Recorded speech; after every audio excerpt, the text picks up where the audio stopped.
if you sleep like this, there may be a reason. Sleeping like this does not mean that you're hypermobile.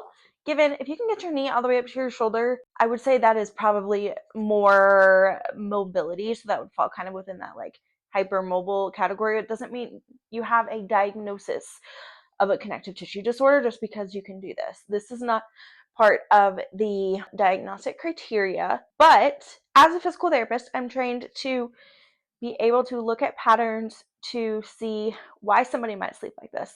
So we're going to get into why you may sleep with one leg up and what this could mean about your hypermobility. And then throughout the week, we're going to do some exercises specific to the target areas we're going to talk about today.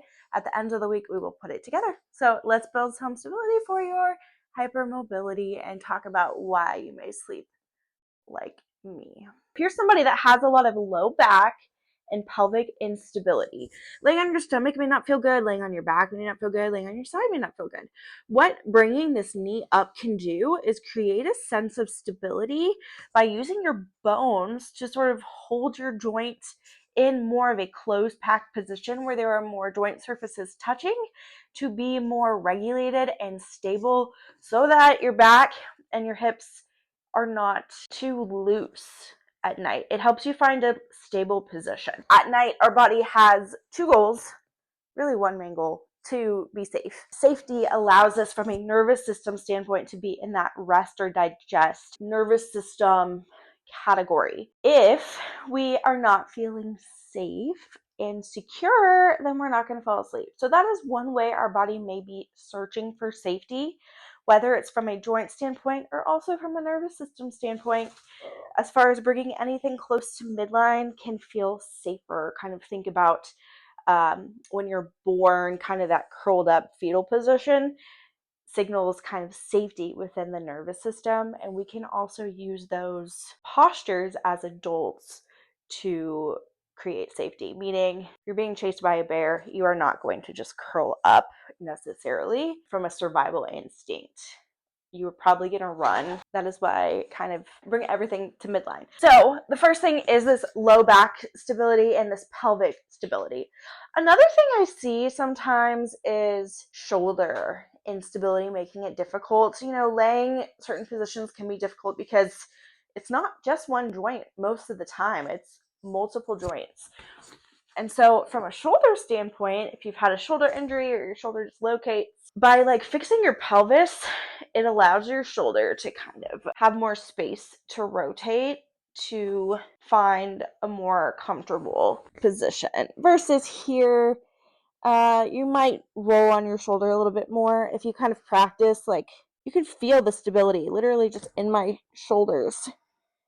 If I relax, the wiggling of my hips allows more wiggling in my shoulders. I bring a leg up. I'm just more stable overall. Now, just because you sleep maybe like this doesn't mean much. It might just be a normal position. When we're talking about, that's all I got today, coming up even higher, that's where I would say it's more of a hypermobile specific position. So that is why we might sleep in that position. So what do we do about it? Well, if that position is a sign that we have instability of our deep trunk muscles, then we need to stabilize the trunk. We look at the sleeping position as a symptom, not something to fix. A lot of people are like, if I could just adjust how I sleep, I'll feel better in the morning. It may or may not be related to your sleeping position. It may be the sleeping position that you're in may be telling us more about the instability you have going on that is leading to pain. So kind of that whole causation versus correlation thing. If we think of the sleeping position as a symptom of, or maybe a compensation of having too much spine and trunk mobility and not enough stability, then our goal isn't make yourself sleep with your knee down because you probably just won't fall asleep. Our goal is to address the root issue, which is going to be trunk stability. And that's what we're going to work on this week.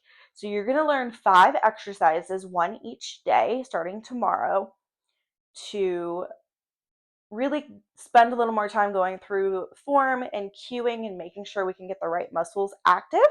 You'll have modifications as well.